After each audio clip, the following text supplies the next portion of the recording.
Good morning વિદ્યાર્થી મિત્રો, આપણે અભ્યાસ કરી રહ્યા છીએ ધોરણ 11 પ્રકરણ 1 સજીવ વિશ્વ વિશે. તો આ પ્રકરણની અંદર અગાઉના લેક્ચર્સમાં આપણે શું જોઈ ગયા? તો આપણે જોઈ ગયા વૃદ્ધિ વિશે. ઓકે વિદ્યાર્થી મિત્રો, તો અહીંયા સજીવ હોવાના લક્ષણ તરીકે કઈ કઈ લક્ષણો જોવા મળે છે? કયા મુખ્ય લક્ષણો છે?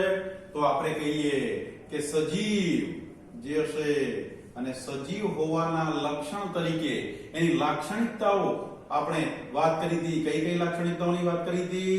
તો કે એક વૃદ્ધિ છે, બીજું છે પ્રજનન, ત્રીજું છે ચયાપચય અને ચોથું છે પર્યાવરણ પ્રત્યેની સભાનતા. તો આ ચાર જે લક્ષણો છે એ લાક્ષણિકતાઓને આધારે નિર્જીવથી સજીવને શું કરી શકાય? અલગ પાડી શકાય છે. ક્લિયર? જેની અંદર આપણે શેના વિશે જોઈ ગયા હતા? તો આપણે વૃદ્ધિ વિશે અભ્યાસ કર્યો છે. અને વૃદ્ધિ એટલે શું? તો કદ અને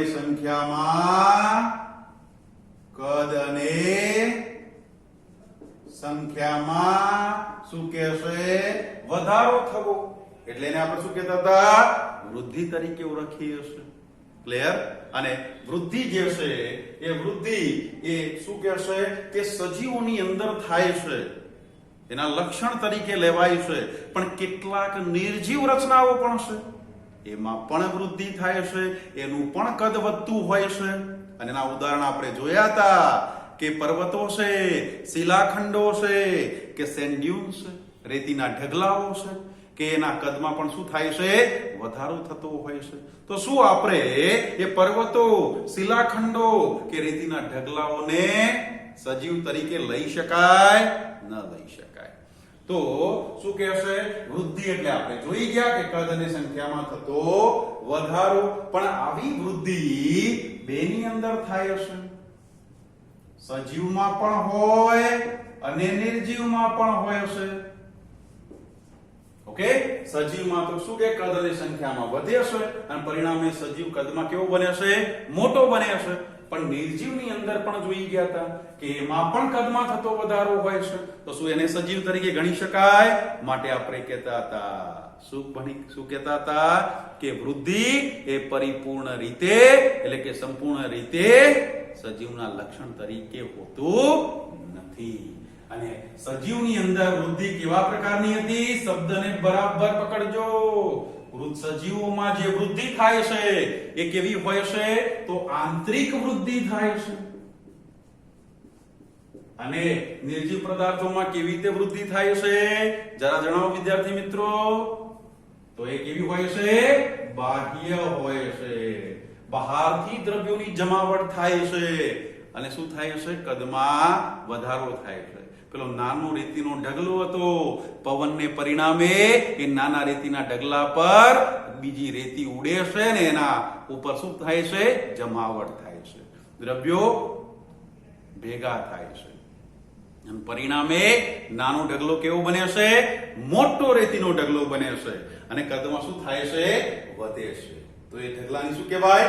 વૃદ્ધિ થઈ. પણ એ ઢગલો નિર્જીવ છે, એને સજીવ તરીકે લઈ શકાય નહીં. એટલે કેટલીક શરતોને આધીન આપણે વૃદ્ધિના લક્ષણને સજીવ તરીકે લઈ શકીએ. પણ એ શરતોનું શું કરવું પડે? ત્યાં પાલન કરવું પડે. ઓકે, ચલો હવે આજે આપણે કોના વિશે વાત કરીશું? તો આજે આપણે વાત કરીશું સજીવ હોવાનું બીજું લક્ષણ, અને એ છે પ્રજનન. ઓકે વિદ્યાર્થી મિત્રો, ચલો જોઈએ કે પ્રજનન એ સજીવોના લક્ષણ તરીકે, પ્રજનન એ સજીવોના લક્ષણ તરીકે. વિદ્યાર્થી મિત્રો જોઈએ આપણે પ્રજનન. અને પ્રજનન એટલે શું છે? તો કે સજીવોના લક્ષણ તરીકે. પ્રજનન એ શું છે? સજીવો જે છે એ સજીવોની શું છે? લાક્ષણિકતા છે. પ્રજનન એ સજીવોની શું છે? લાક્ષણિકતા છે. અને પ્રજનનને જો આપણે વ્યાખ્યા આપવી હોય કે પ્રજનન એટલે શું? તો પ્રજનન એટલે શું? તો સજીવો પુખ્ત વયે પોતાના જેવો જ એક નવો સજીવનું નિર્માણ કરે છે અથવા નવો સજીવ ઉત્પન્ન કરે છે, પેદા કરે છે, તો એને આપણે શું કહીશું? પ્રજનન. ઓકે, ચલો. પુખ્ત પ્રજનન એટલે શું? તો કે પુખ્ત વયે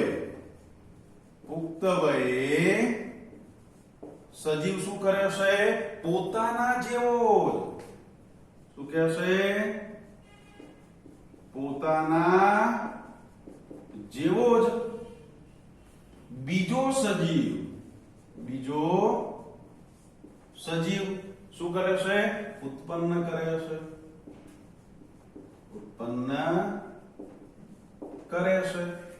તો આને આપણે શું કહીશું? પ્રજનન કહીશું. સમજો, પુખ્ત વયે સજીવ પોતાના જેવો જ બીજો સજીવને શું કરે છે? ઉત્પન્ન કરે છે, પેદા કરે છે. એટલે કે આ સજીવની આપણે વાત કરીએ તો પિતૃઓ બનશે અને નિર્માણ પામતો બીજો સજીવ એની શું બનશે? સંતતિ. ધ્યાન રાખી લેજો, પુખ્ત વયે આ જે સજીવ છે એ શું બને છે? તો કે પિતૃઓ છે. આ શું છે? પિતૃઓ છે. અને નિર્માણ પામતો બીજો સજીવ એની શું બનશે? તો કે સંતતિ. એ શું બને છે? સંતતિ બને છે. અને જ્યારે પ્રજનનને આપણે જોઈએ છે ત્યારે સજીવોની અંદર પ્રજનન મુખ્યત્વે બે પ્રકારે થાય છે. કેટલા પ્રકારે થાય વિદ્યાર્થી મિત્રો? બે પ્રકારે થાય છે. ચાલો જોઈએ તો પ્રજનન જે છે એ સજીવોની અંદર એના મુખ્ય બે પ્રકાર જોવા મળે છે. કયા બે પ્રકાર છે? તો એક છે લિંગી પ્રજનન. એક છે લિંગી પ્રજનન. અને બીજો પ્રકાર કયો પડે છે એનો? તો બીજો પ્રકાર પડે છે અલિંગી પ્રજનન. એક પ્રકાર પડે છે લિંગી પ્રજનન અને બીજો કયો પ્રકાર પડે છે એનો? અલિંગી પ્રજનન. ઓકે, ચલો હવે જોઈએ તો લિંગી પ્રજનન એ મુખ્યત્વે કયા સજીવોની લાક્ષણિકતા છે? કયા સજીવોમાં જોવા મળે છે? તો લિંગી પ્રજનન મુખ્યત્વે બહુકોષી સજીવોમાં જોવા મળે છે. કેવા સજીવોમાં? બહુકોષી સજીવોમાં જોવા મળે છે. જ્યારે અલિંગી પ્રજનન એ મુખ્યત્વે એકકોષી સજીવો અને ક્યારેક કહીએ તો કેટલાક સજીવોની અંદર એ પણ કેવા? બહુકોષી સજીવોમાં પણ અલિંગી પ્રજનન જોવા મળે છે. કેવા સજીવો? તો બહુકોષી. એવું નથી કે અલિંગી પ્રજનન માત્ર ને માત્ર એકકોષી સજીવોમાં જ જોવા મળે. ઓકે, પણ અલિંગી પ્રજનન મુખ્યત્વે કોની અંદર જોવા મળે? એકકોષી સજીવોમાં. અને કેટલાક સજીવો એવા પણ છે કે જેની અંદર એ કેવા? બહુકોષી છે અને જેની અંદર અલિંગી પ્રજનન જોવા મળે છે. ચાલો હવે જોઈએ તો લિંગી પ્રજનન જે છે એ લિંગી પ્રજનન એ બહુકોષી સજીવોમાં જોવા મળે છે. અને લિંગી પ્રજનન કેવી રીતે હોય છે? તો લિંગી પ્રજનનની અંદર બહુકોષી સજીવો દ્વારા શું થાય છે? એટલે કે પિતૃઓ દ્વારા, સમજો, પિતૃઓ દ્વારા બે પ્રકારના જન્યુઓનું નિર્માણ થાય છે. બે પ્રકારના શું નિર્માણ પામે છે? જન્યુઓ. જેની અંદર આપણે જોઈએ તો એ આ નિશાની બરાબર યાદ રાખી લેજો. આ નિશાની કોના માટેની છે? નર માટેની છે. અને આ નિશાની કોના માટેની છે? તો કે માદા માટેની છે. તો આને આપણે શું કહીશું? નરજન્યુ. આને શું કહીશું? માદાજન્યુ. એટલે કે લિંગી પ્રજનન દરમિયાન બહુકોષી જે જટિલ સજીવો છે એ સજીવો દ્વારા બે પ્રકારના જન્યુઓનું શું થાય છે? નિર્માણ થાય છે. અને બે પ્રકારના જન્યુઓ જોઈએ તો કયા છે? એક નરજન્યુ, એના સિમ્બોલને બરાબર જોઈ લઈશું. તો આને નરજન્યુ અને આને શું કહીશું? માદાજન્યુ. ઓકે, આ માદાજન્યુનો સિમ્બોલ છે. તો નરજન્યુ અને માદાજન્યુ નિર્માણ પામે છે. અને કઈ ઘટના દ્વારા? સમજો, અર્ધીકરણ. આગળ આપણે એને ડીપમાં જોઈશું પણ આજે ખાલી શબ્દોને બરાબર પકડી લો. અર્ધીકરણની ક્રિયા દ્વારા અર્ધીકરણની પ્રોસેસ થાય છે અને પિતૃઓ દ્વારા શેનું નિર્માણ થાય છે? નરજન્યુ અને માદાજન્યુ. ઓકે, અને આ બંને પ્રકારના જન્યુઓ શું થાય છે? જોડાય છે. અને બંને પ્રકારના જન્યુઓના જોડાણને આપણે શું કહીશું અહીંયા? તો ફલન કહે છે. અને ફલન દ્વારા શું બને? તો કે ફલિતાંડ બને. ફલિતાંડ બને છે. અને આવું ફલિતાંડ માંથી કોનું નિર્માણ થાય છે? યાદ રાખજો, તો ફલિતાંડ માંથી સંતતિ. કોનું નિર્માણ થાય? સંતતિ. કોષ વિભાજનને અનુસરીને કોષ વિભાજન અને કોષ વિભેદન ની ક્રિયાને અનુસરીને શેનું નિર્માણ થાય છે? સંતતિનું નિર્માણ થાય છે. બરાબર જોઈ લેજો વિદ્યાર્થી મિત્રો કે લિંગી પ્રજનનમાં બહુકોષી જટિલ સજીવોમાં જો ખાસ કરીને જોવા મળે છે. અને એમાં શેનું નિર્માણ થાય? તો અર્ધીકરણની પ્રોસેસ દ્વારા નર અને માદાજન્યુ બને છે. આ બંને જન્યુઓનું જોડાણ થાય જેને આપણે ફલન કહીએ છીએ.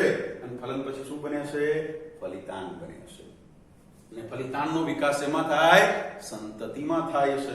અને આવી સંતતિ સમજો ઓછા વધતા પ્રમાણમાં કોને મળતી આવે છે?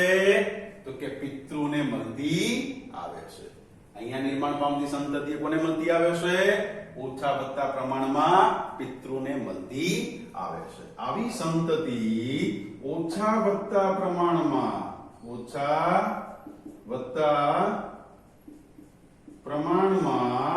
કોને મળતી આવે છે?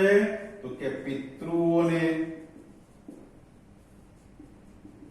મળતી આવે છે. સમજો અહીંયા જે સંતતિ નિર્માણ પામે છે એ સંતતિ ઓછા વધતા પ્રમાણમાં કોને મળતી આવે છે? તો કે પિતૃને મળતી આવે છે. પણ પિતૃની આબેહૂબ નકલ હોતી નથી. યાદ રાખજો, ઓછા વધતા પ્રમાણમાં મળતી આવે છે કારણ કે લક્ષણો તો પિતૃઓના છે. ઓકે, એના ઉદાહરણ લેવું તો કેવી રીતે લઈ શકીએ કે એક જ માતા પિતાના સંતાન. તમે જો સમજવાની વાત છે કે એક જ માતા પિતા હોય અને એના સંતાન હોય, એ સંતાનને જ્યારે આપણે જોઈએ છે અને એ બાળકના જન્મ પછી લોકો એને શું કરવા આવે છે? રમાડવા માટે આવે છે. ત્યારે શું કહે છે? અરે વાહ. કોઈ કહેશે કે નાક પપ્પા જેવું છે, તો કોઈ કહેશે કપાળ મમ્મી જેવું છે, આંખો પપ્પા જેવી છે પણ થોડો ગાઢ મમ્મી જેવો છે. સમજો, લોકો જ્યારે બાળકને જોવા આવે છે, રમાડવા આવે છે, ત્યારે એના લક્ષણોને શું કરે છે? જોવે છે. અને મમ્મી પપ્પાના લક્ષણો સાથે મેચ કરે છે કે આંખ, કાન, નાક, એનો ચહેરો, એનો દેખાવ એ કોને મળે છે? સમજાય છે? ક્યારે કોઈ બાળકને જોઈને એમ નથી કહેતો આ હાથી જેવો દેખાય છે કે આ કાગડા જેવો દેખાય છે. કોઈ કહે છે? નહીં કે. એ કોના સાથે? એના માતા પિતાના લક્ષણો સાથે મેચ કરે છે કે એમના જેવા લક્ષણો દેખાય છે. તો એ શું કહેશે કે એ જે સંતતિ છે એ લિંગી પ્રજનનની પેદાશ છે. અને પરિણામે ઓછા વધતા પ્રમાણમાં કોને મળતી આવે છે? પિતૃને મળતી આવે છે. પણ પિતૃની આબેહૂબ નકલ નથી હોતી. આ શબ્દને બરાબર પકડી લેજો.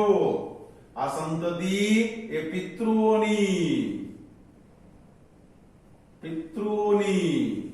આબેહૂબ નકલ નથી હોતી. અને આપણે જોઈ શકીએ છીએ ભલે બાળક એના માતા પિતાને મળતું આવે છે પણ એક જ મા બાપના બે સંતાનો હોય, પણ બંને સંતાનો એકબીજાથી કેવા હોય છે? તદ્દન જુદા. અને બંને સંતાનો પાછા માતૃ પિતૃથી પણ કેવા હોય છે? દેખાવમાં જુદા હોય છે. સ્પષ્ટપણે જુદા હોય છે. ઓકે, તો શું કહેશે કે લિંગી પ્રજનનને અંતે જે સંતતિ નિર્માણ પામે છે એ ઓછા વધતા પ્રમાણમાં પિતૃઓને મળતી આવે છે. મેં સરસ રીતે તમને ઉદાહરણ દ્વારા સમજાવ્યું. પણ એ સંતતિ પિતૃઓની આબેહૂબ, એટલે છોકરો હોય તો કમ્પ્લીટ પપ્પા જેવો હોય અને છોકરી હોય તો કમ્પ્લીટ મમ્મી જેવી હોય. આવું ક્યારે બનતું નથી. માટે પિતૃની આબેહૂબ નકલ હોતી નથી. ઓકે, તો આપણે પ્રજનનમાં કયા પ્રજનન વિશે સરસ રીતે જોઈ ગયા? લિંગી પ્રજનન વિશે. ચલો અલિંગી પ્રજનનની વાત કરીએ તો અલિંગી પ્રજનન એ મુખ્યત્વે કયા સજીવોની લાક્ષણિકતા છે? કે એકકોષી સજીવોની લાક્ષણિકતા છે. અને આવા એકકોષી સજીવોની અંદર જે પિતૃ હોય એ પિતૃની અંદર સમવિભાજનની ક્રિયા દ્વારા, સમજો અહીંયા અર્ધીકરણ નથી થતું, અહીંયા શું થાય છે? સમવિભાજન ની ક્રિયા દ્વારા સીધું કોનું નિર્માણ થાય છે? સંતતિ. સંતતિનું શું થાય છે? નિર્માણ થાય છે. સમજો પિતૃ જે હતા, આ એકકોષી કે બહુકોષી જે પિતૃ છે એ પિતૃમાંથી સીધે સીધું કોષ પામે છે? સમવિભાજન પામે છે. અને સમવિભાજનને અનુસરીને શું થાય છે? સંતતિનું નિર્માણ થાય છે. અને પરિણામ સ્વરૂપે સમવિભાજનને અનુસરીને સંતતિનું નિર્માણ થતું હોવાથી, પકડજો બરાબર, શબ્દનું ભાઈ મૂલ્ય હોય છે, એનું વજન હોય છે. જો એ આપણને શબ્દ બરાબર પકડી જાય ને તો આપણને ક્યારે બાયોલોજીમાં તકલીફ પડશે નહીં. ઓકે, સરસ રીતે જો શબ્દોને, કારણ કે બાયોલોજીમાં શબ્દોની મારામારી છે, જો શબ્દો બરાબર સમજી ગયા ને તો બાયોલોજીમાં એટલો બધો રસ પડશે અને બાયોલોજી તમારા માટે કેવું થઈ જશે? એકદમ હલકું ફુલકું. પેલી આવે છે ને મોનેકોની એડ, હલકા ફુલકા, હા એના જેવું થઈ જશે. ચલો શું કહેશે? કે અલિંગી પ્રજનનમાં પિતૃઓ જે છે એ સમવિભાજનને અનુસરીને શું કરે છે? સંતતિઓનું નિર્માણ કરે છે. અને આવી સંતતિ કેવી હોય છે? પિતૃઓની આબેહૂબ શું હોય છે? નકલ હોય છે. આમાં પિતૃ અને સંતતિ દેખાવમાં સ્પષ્ટપણે કેવા હોય છે?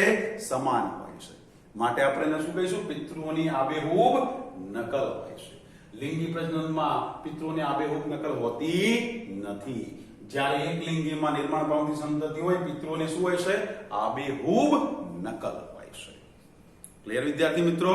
ચલો હવે આની અંદર અલિંગી પ્રજનનમાં કેટલાક ઉદાહરણ સાથે આપણે અલિંગી પ્રજનનને સમજવાનો પ્રયત્ન કરીશું કે જુદા જુદા સજીવોમાં જુદી જુદી રીતે અલિંગી પ્રજનન દ્વારા સંતતિઓ શું થતી હોય છે? નિર્માણ પામે છે. ઓકે, ચલો એ જોઈશું. પહેલા આપણે એને નોટ કરી લઈએ અને પછી અલિંગી પ્રજનનને ઉદાહરણ સહિત સમજવાનો પ્રયત્ન કરીએ. ચલો નોટ કરી લો વિદ્યાર્થી મિત્રો, ફટાફટ નોટ કરી લો. ચલો વિદ્યાર્થી મિત્રો, પ્રજનનની અંદર અલિંગી પ્રજનનને જે છે એ અલિંગી પ્રજનન જુદા જુદા સજીવોમાં કેવી રીતે જોવા મળે છે અને કેવી રીતે સંતતિઓ અલિંગી પ્રજનન દ્વારા નિર્માણ પામે છે, ચલો એને સરસ સમજીએ.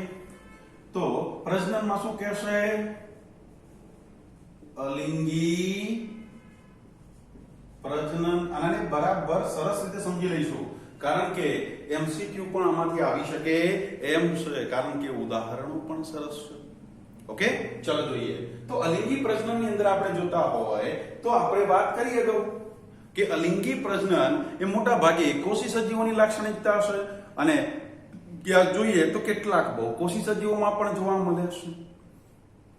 અને ખાસ કરીને યાદ રાખવાનું છે કે અલિંગી પ્રજનન દ્વારા નિર્માણ પામતી સંતતિઓ કેવી હોય છે? પિતૃઓની આબેહૂબ નકલ હોય છે. પિતૃઓની શું હોય છે વિદ્યાર્થી મિત્રો? આબેહૂબ નકલ હોય છે. ચલો જોઈએ તો અલિંગી પ્રજનનમાં સૌથી પહેલો પ્રકાર જોઈએ એનો તો કેવી રીતે થાય છે? તો કે છે અલિંગી બીજાણુઓના નિર્માણ દ્વારા. સમજો કેવી રીતે થાય છે કે અલિંગી જે બીજાણુ છે એ બીજાણુઓનું શું થાય છે? નિર્માણ થાય છે. અલિંગી બીજાણુ દ્વારા શું કહે છે? અલિંગી પ્રજનન. તો અલિંગી બીજાણુઓ એ કોની અંદર નિર્માણ પામ્યા છે? તો ઉદાહરણ તરીકે ફૂગ.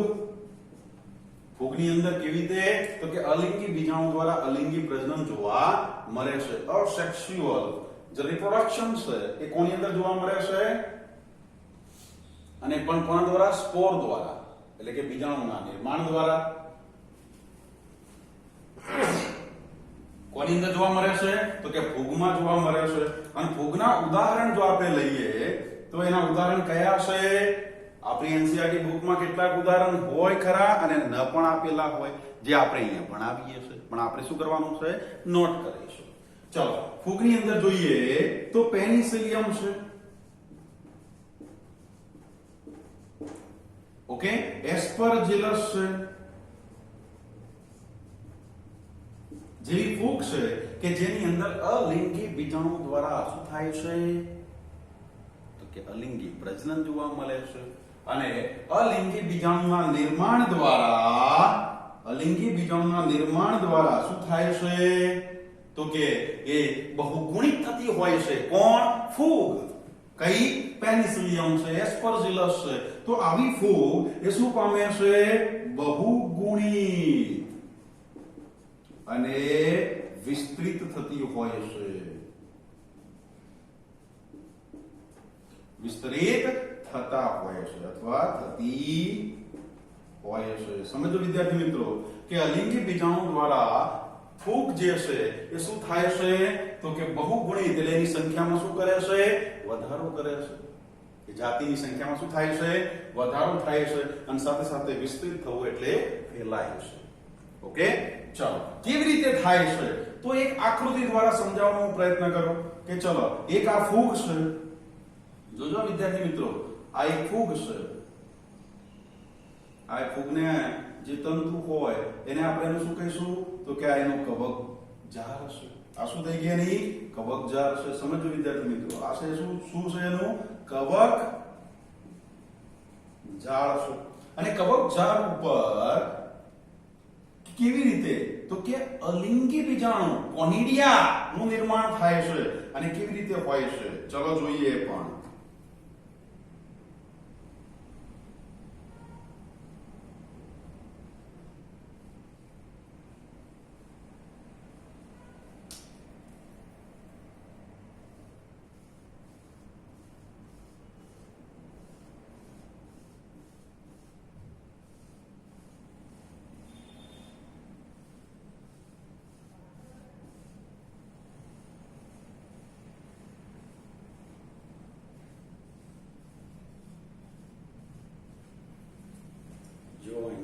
આ શું થઈ ગયા આ જે બીજાણુ છે એ કેવા છે તો અલિંગી બીજાણુ છે.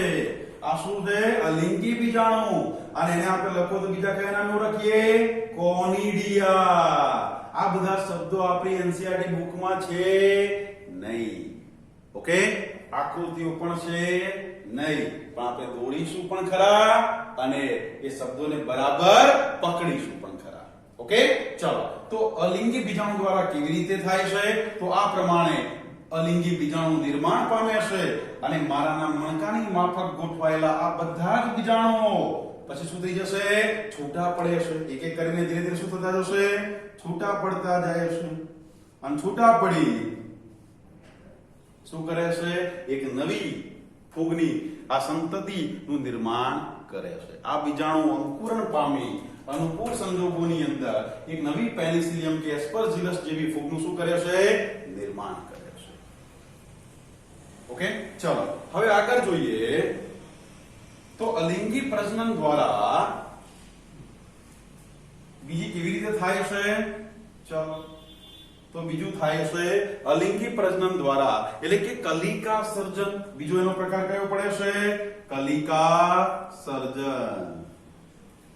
કલિકા સર્જન તો અહીંયા જે પિતૃ સજીવ હશે એ પિતૃ સજીવની અંદર નાની નાની કલિકાનું નિર્માણ થાય છે અને આવી કલિકા પિતૃઓથી મુક્ત બને છે અને મુક્ત બની એ શું કરે છે કદમાં વૃદ્ધિ પામે છે અને એક નવા પુખ્ત સજીવનું નિર્માણ કરે છે.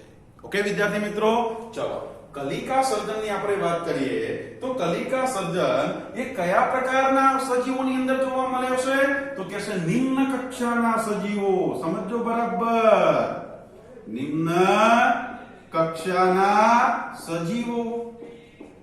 તો નિમ્ન કક્ષાના જે સજીવો છે જે ખૂબ જ સરળ શરીર રચના ધરાવે છે, એ ખૂબ જ સરળ દેહ રચના ધરાવતા, દેહ એટલે શરીર, તો દેહ રચના ધરાવતા સજીવોની અંદર જોવા મળે છે.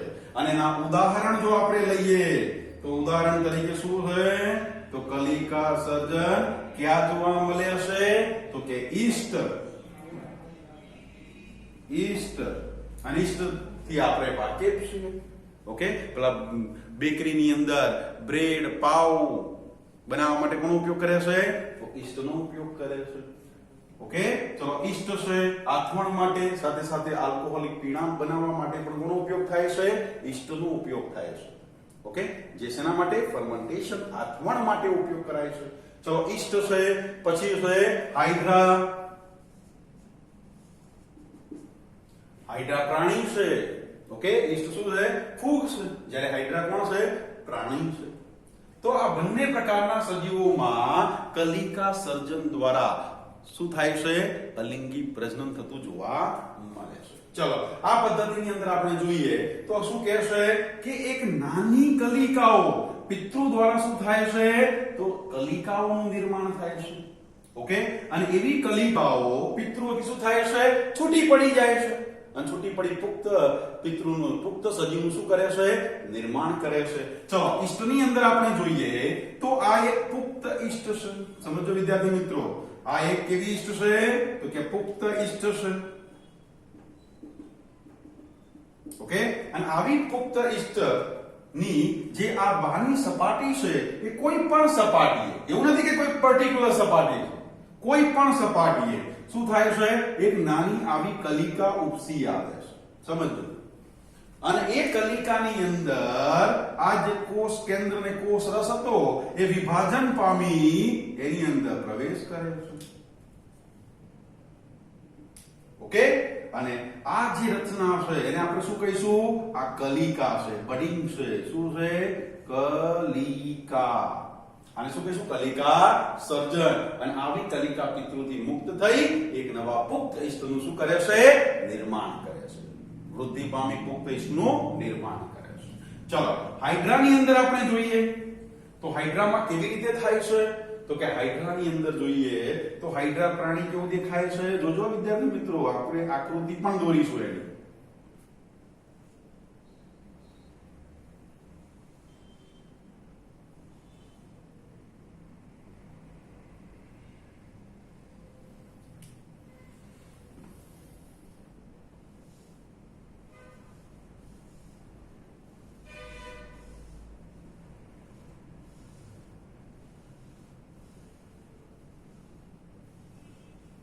નવમા દસમાની અંદર ક્યાંક આની હાઇડ્રા વિશે આકૃતિ ક્યાંક આવી હશે.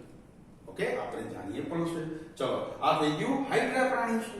અને આ હાઇડ્રાના શરીરની બાહ્ય સપાટી પર શું થશે તો કે એક નાની કલિકા, અને અહીંયા સજીવ દેહના કોઈ પણ ભાગેથી થઈ શકે, પણ કઈ સપાટી બાહ્ય સપાટી.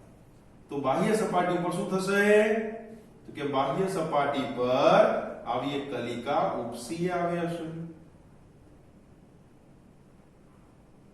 સમજો વિદ્યાર્થી મિત્રો કેવી રીતે તો આવી કલિકા ઉપસી આવે છે. અને આવી કલિકા જે છે એ કલિકા એ પિતૃથી શું થશે આગળ જઈ છૂટી પડશે, અને છૂટી પડી એક નવા પુખ્ત હાઇડ્રાનું શું કરે છે નિર્માણ કરે છે. આ પણ શું છે કલિકા તરીકે ઓળખાય છે. ક્લિયર? તો આ પ્રમાણે શું થાય છે કલિકા સર્જન થતું હોય છે. ચલો હવે આગળ પાછું એક જોઈએ અલિંગી પ્રજનનની એક નવી આગળનો એક પ્રકાર જેને કહે છે પુનઃસર્જન. સમજો એ પ્રકાર કયો છે પુનઃસર્જન. પુનઃસર્જન એટલે જો શબ્દને બરાબર પકડવાનો છે, કંઈક ફરીથી સર્જન પામી રહ્યો છે એમાંથી કંઈક સર્જન થઈ રહ્યું છે, માટે એને શું કહેવાય પુનઃસર્જન. અને પુનઃસર્જન એ કોની લાક્ષણિકતા હશે કોની અંદર જોવા મળે હશે? તો ઉદાહરણ તરીકે પ્લેનેરિયા.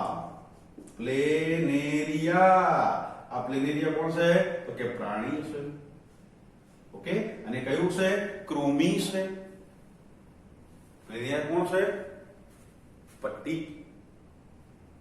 સ્વરૂપે છે. પુષ્ઠવક્ષ બાજુએ ચપટું કૃમિ છે અને શું છે? પ્લેનેરિયા. ઓકે, અને આવું પ્લેનેરિયા જે પ્રાણી છે એની અંદર શું જોવા મળે છે? પુનઃસર્જન ક્ષમતા જોવા મળે છે. આ પ્રાણીની અંદર શું જોવા મળે છે? કે પુનઃસર્જન ક્ષમતા. શબ્દને બરાબર પકડી લેજો. પુનઃસર્જન ક્ષમતા જોવા મળે છે. અને કેવી રીતે? અને પુનઃસર્જન ક્ષમતા દ્વારા શું થાય છે? તો ઘણા બધા પ્લેનેરિયા નવા નિર્માણ પામે છે. હવે આપણે એમ થાય કે સાહેબ આ તો તમે વાતો કરો છો પુનઃસર્જન, પણ કેવી રીતે થાય છે? ચલો આકૃતિથી સમજીએ. તો અહીંયા શું કહે છે? જોજો, અહીંયા હું એક પ્લેનેરિયા બનાવી રહ્યો છું. ચલો, આ એક પ્લેનેરિયા પ્રાણી છે. હવે એ પ્રાણીનું શું થાય છે? કોઈ આકસ્મિક રીતે એના દેહના 3 ટુકડા થઈ ગયા. કેટલા ટુકડા થઈ ગયા? 3 ટુકડા. ઓકે, ચલો, આ બની ગયો એક ટુકડો, આ બીજો ટુકડો, આ ત્રીજો ટુકડો.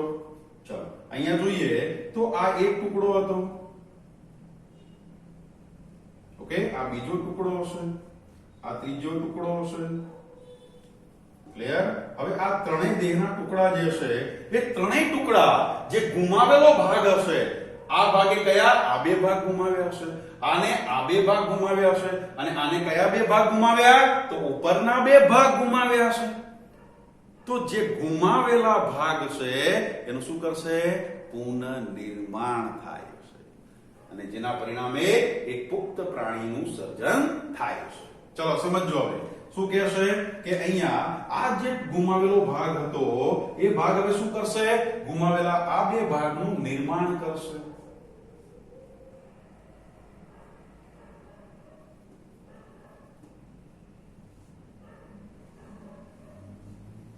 આ પણ ટુકડો શું કરશે? ગુમાવેલા જે ભાગ હતા એ ભાગનું શું કરશે? નિર્માણ કરશે. અને આ ટુકડો પણ સેમ ટુ સેમ અનુસરે છે. જો અહીંયા ત્રણે કેવા થઈ ગયા? સંપૂર્ણ પ્લેનેરિયા થઈ ગયા. ઓકે, તો અહીંયા આ પ્રમાણે પુનઃસર્જન ક્ષમતા દ્વારા ગુમાવેલા ભાગનું શું થાય છે? નિર્માણ થાય છે. પુનઃસર્જન ક્ષમતા દ્વારા શું કરી શકાય છે? પ્લેનેરિયાની અંદર શું થાય છે? તો ગુમાવેલા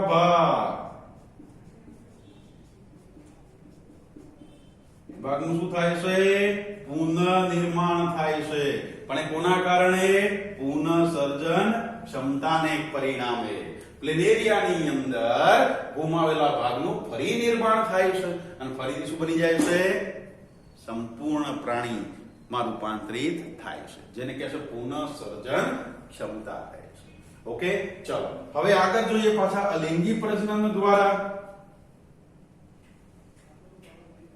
ચલો, અને એ પ્રકાર છે અવખંડન દ્વારા. શબ્દને બરાબર સમજો. અવખંડન, ખંડન થવું એટલે ટુકડા થઈ જવા. તો અહીંયા પિતૃદેહના શું થઈ જશે? ટુકડા થઈ જશે, અને દરેક ટુકડો વૃદ્ધિ પામી શું કરશે? પુખ્ત દેહનું નિર્માણ કરે છે. શું કરશે? દરેક ટુકડો વૃદ્ધિ પામી પુખ્ત દેહનું એટલે કે પુખ્ત સજીવનું નિર્માણ કરે છે. ચલો, અવખંડન એ કયા પ્રકારના સજીવોની લાક્ષણિકતા છે? તો એ છે તંતુમય લીલ, ફૂગ અને મોસના પ્રતંતુ. ઉદાહરણને બરાબર યાદ રાખી લઈશું. ચલો, અવખંડન દ્વારા અલિંગી પ્રજનન કયા પ્રકારના સજીવોમાં જોવા મળે છે? તો કે છે તંતુમય લીલ, ફૂગ અને મોસના પ્રતંતુ. મોસના શું કહે છે? પ્રતંતુ. જેવી જે વનસ્પતિઓ છે કે જેની અંદર અવખંડન દ્વારા શું થાય છે? અલિંગી પ્રજનન થાય છે. ચલો જોઈએ કેવી રીતે થાય છે. તો અહીંયા શું થશે કે આ એક લીલ છે, સમજો, તંતુમય લીલ. દાખલા તરીકે સ્પાયરોગાયરા છે.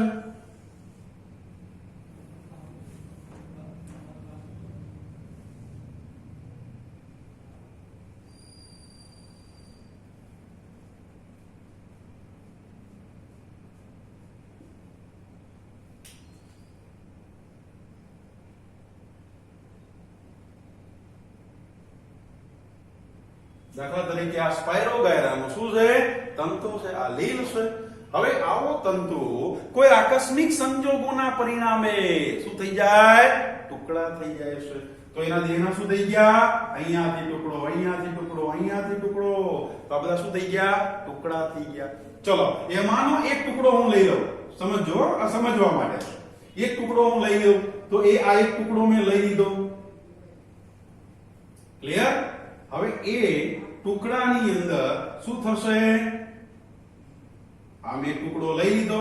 આવા શું થઈ ગયા? દેહના અહીંયા આપણે જોઈએ છે કે 4 ટુકડા થઈ ગયા.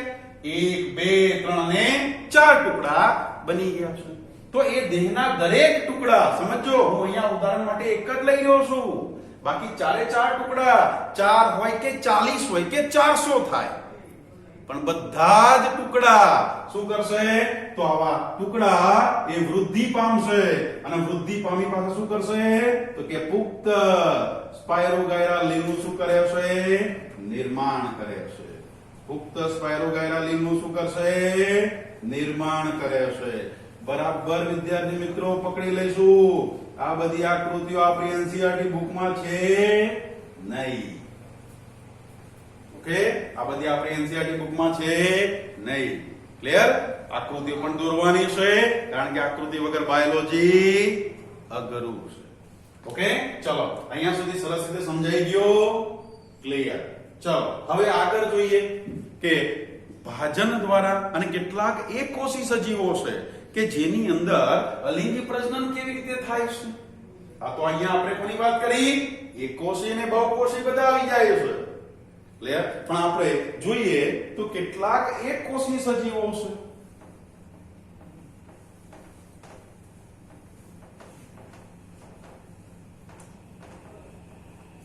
શું કે છે? એકકોષી સજીવો. ચલો હવે એકકોષી સજીવો, અને આને આપણે કન્ટિન્યુઅસ જ રાખવાનું છે. હો, ક્યાં લખી દેવાનું? અહીંયા આગળ આવી રીતે લખી દેવાનું છે. ક્લિયર? ત્યાં શું લખીશું? ભાજન દ્વારા. ક્લિયર? ચલો આપણે અવખંડન લખ્યું ને, તો અવખંડન પછી આગળ કન્ટિન્યુઅસ કરીશું અને અહીંયા લખી દઈશું ભાજન. આ પ્રમાણે ચાર્ટ પાડવાનો છે, અને ચાર્ટ પાડીશું તો જ આપણને સરસ રીતે શું થશે? એને ફરીથી પણ જોવાની મજા આવશે. ચલો ભાજન એટલે ભાજન, હો, ભજન નહીં. અહીંયા કોઈ ભજન નથી થતા. ભાજન, ભાજનનો મીનિંગ થાય ભાગ પાડવું. ભાજનનો મીનિંગ શું થાય? ભાગ પાડવું. તો અહીંયા શું થાય છે? પિતૃદેહના ભાગ પડે છે. અને ભાજન દ્વારા કયા પ્રાણી, કયા સજીવોની અંદર? તો ઉદાહરણ તરીકે લખીએ તો કયા સજીવો છે? એકકોષી સજીવો છે. એકકોષી સજીવો. અને એકકોષીની અંદર કયા છે? અમીબા. સમજો, એના ઉદાહરણ પણ લખીએ તો એકકોષી સજીવોમાં કયા છે? અમીબા છે, બેક્ટેરિયા છે, પછી એકકોષી લીલ છે. એકકોષી લીલ. ઓકે, અને એકકોષી લીલમાં જો ઉદાહરણ લખવા હોય વિદ્યાર્થી મિત્રો, ચલો લખાવી દઉં તમને. એકકોષી લીલ એટલે કઈ લીલ છે? આપણે અહીંયા જોઈએ કે સ્પાયરોગાયરાની વાત કરી, પણ એ બહુકોષી લીલ છે. અને એકકોષી લીલમાં કોણ આવશે? ક્લેમિડોમોનાસ. ક્લેમિડોમોનાસ. ઓકે, આ ઉપરાંત લખવું હોય તો હજી લખી શકાય ક્લોરેલા. તો આ બધા કેવા છે? કે એક કોષી દેહ ધરાવતી લીલ છે. ઓકે, આ બધા સજીવો એકકોષી છે. ચલો હવે સમજીએ કે એની અંદર ભાજન દ્વારા કેવી રીતે લિંગી પ્રજનન થાય છે. તો કહે છે કે અમીબાની જો આપણે વાત કરીએ, એની આકૃતિ દ્વારા સમજવાનો પ્રયત્ન કરીએ. ચલો આ એક આવી ગયું અમીબા. અને અમીબાનો આકાર કેવો છે? અનિશ્ચિત. અમીબાનો આકાર કેવો હોય છે?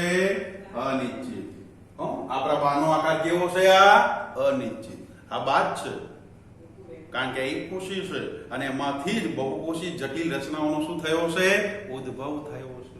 ક્લિયર? આ પ્રભાવ છે. કોણ? અમીબા, અમારા બા.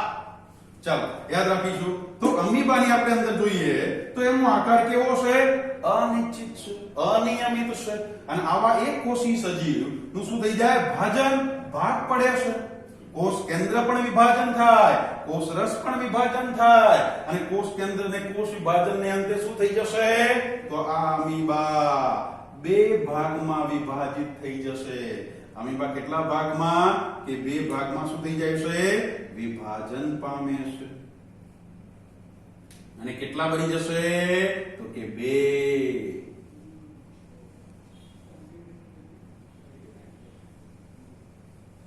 આ કેટલા બની ગયા? બે બની ગયા. ઓકે. અને આ બંને કોણ છે?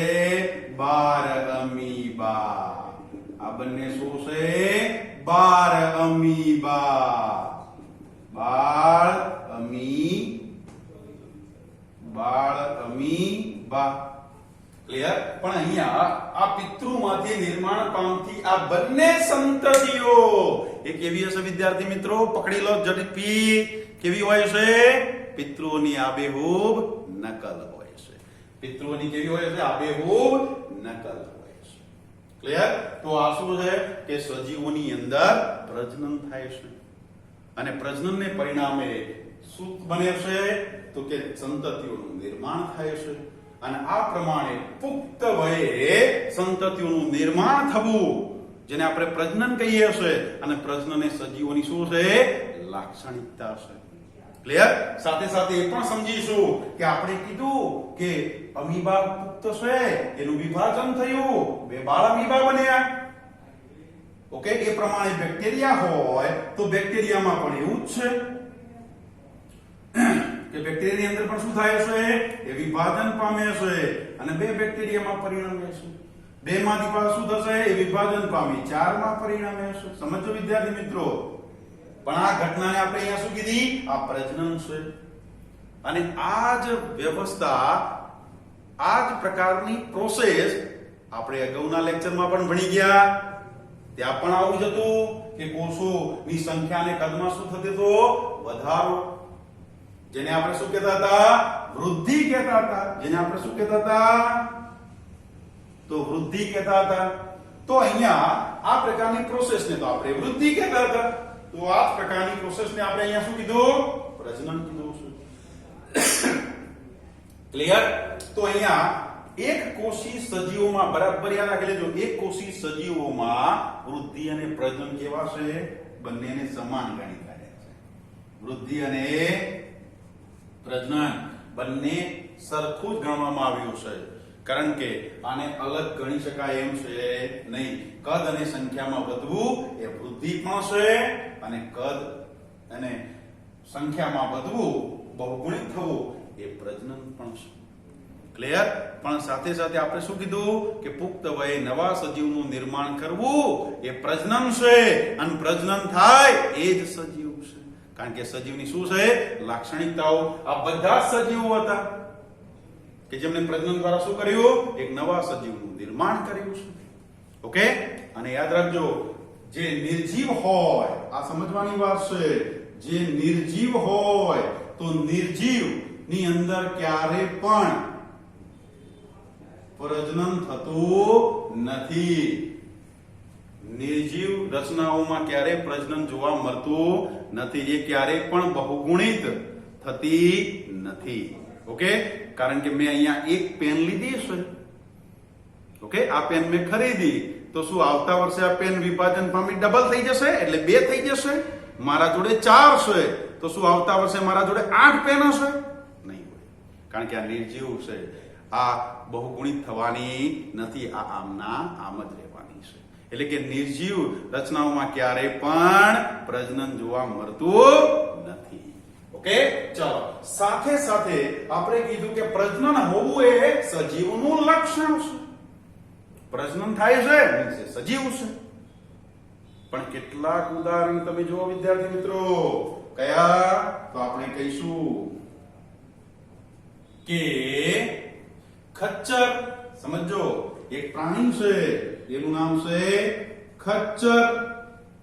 પછી બીજું છે વંધ્ય, કામદાર, માખીઓ.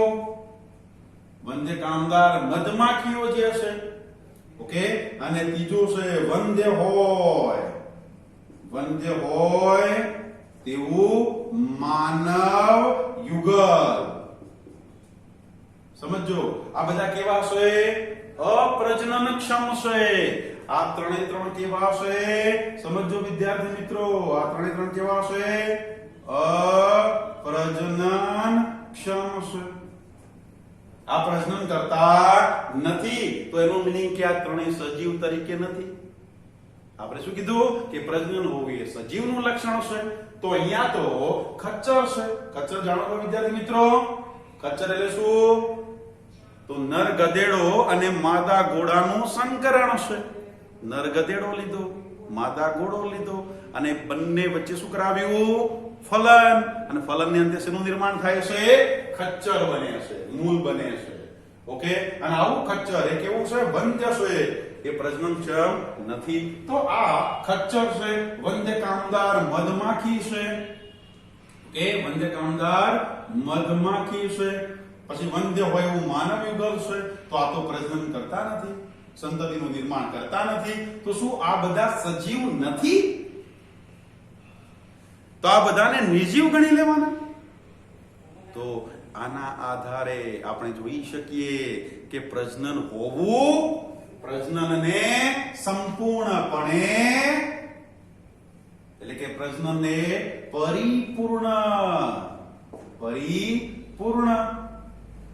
પરિપૂર્ણપણે શું ન કહી શકાય? સજીવ હોવાના લક્ષણ તરીકે ગણાતું નથી, ન લઈ શકાય. કારણ કે પ્રજનન જ સજીવના જો લક્ષણ તરીકે સીધું લઈ લઈએ તો પછી આ બધાને આપણે શું કરવા પડે? નિર્જીવ, અને શક્ય નથી. માટે કહે છે કે પ્રજનન જે છે એ પરિપૂર્ણ અથવા સંપૂર્ણપણે શું ન કહી શકાય? સજીવના લક્ષણ તરીકે, સજીવ હોવાના લક્ષણ તરીકે ગણી શકાતું નથી. ઓકે વિદ્યાર્થી મિત્રો, સમજાય છે બરાબર? ઓકે, ચલો પછી આગળ જોઈશું.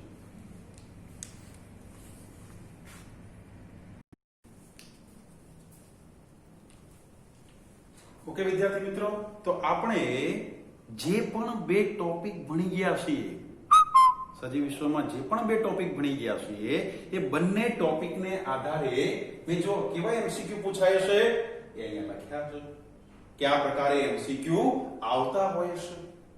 ઓકે. અહીંયા મેં એમસીક્યુ જે લખ્યા છે એ એમસીક્યુ ના જવાબ તમારે મને આપવાના છે.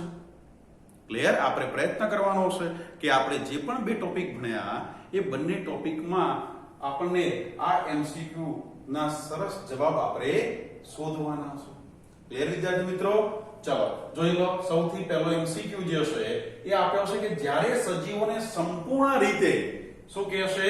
વ્યાખ્યાયિત કરવાનો પ્રયત્ન કરીએ છે ત્યારે સજીવો દ્વારા કયા પરંપરાગત લક્ષણોને જોવા પડે છે? અને એના ઓપ્શન આપેલા છે: વૃદ્ધિ, પ્રજનન, પર્યાવરણ પ્રત્યેની સભાનતા. આપેલ બધા શું આ બધા જ લક્ષણો એ જ્યારે સજીવને સંપૂર્ણપણે વ્યાખ્યાયિત કરતા હોય ત્યારે આ બધા પરંપરાગત લક્ષણોને શું જોવા પડે છે? ચાલો બીજો જે ક્વેશ્ચન એ છે કે ઈસ્ટ અને હાઇડ્રા જેવા સજીવોમાં શાના દ્વારા પ્રજનન થાય છે? એટલે કે ઈસ્ટ અને હાઇડ્રાની અંદર અલિંગી પ્રજનન જે થાય છે એ કઈ રચના દ્વારા થાય છે?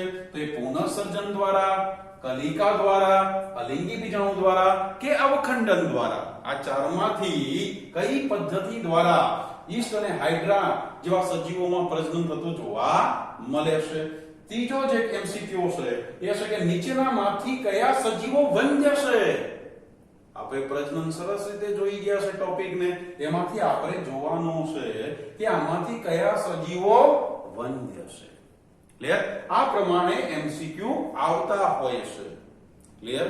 એટલે કે એક એમસીક્યુ ને આપણે જોઈએ તો એના આધારે આપણને ખબર પડે. ખાસ ઓપ્શન ને પણ જોવાના હશે કે અહીંયા જો 4 ઓપ્શન આપ્યા છે ને, તો ચારે ઓપ્શનમાં મેં એક જ ઓપ્શન પ્રમાણે અહીંયા ઉદાહરણ એટલે એમસીક્યુ આપ્યો છે.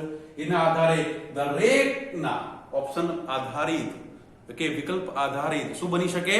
એમસીક્યુ બની શકે છે અને પરીક્ષામાં આવી શકે છે. ઓકે વિદ્યાર્થી મિત્રો, સરસ રીતે સમજાઈ જાય છે. બરાબર નોટ કરજો. આવતા લેક્ચર્સ ની અંદર આ ત્રણેય એમસીક્યુ ના જવાબ હું તમને આપી દઈશ. પણ આપણે એમસીક્યુ કેમ લખ્યા છે કે આપણને ખબર પડે કે કેવી રીતે પ્રશ્નો પરીક્ષામાં આવતા હોય છે. ક્લિયર? ફરી મળીશું એક નવા ટોપિક સાથે. અહીંયા સુધી રાખીએ. Thank you.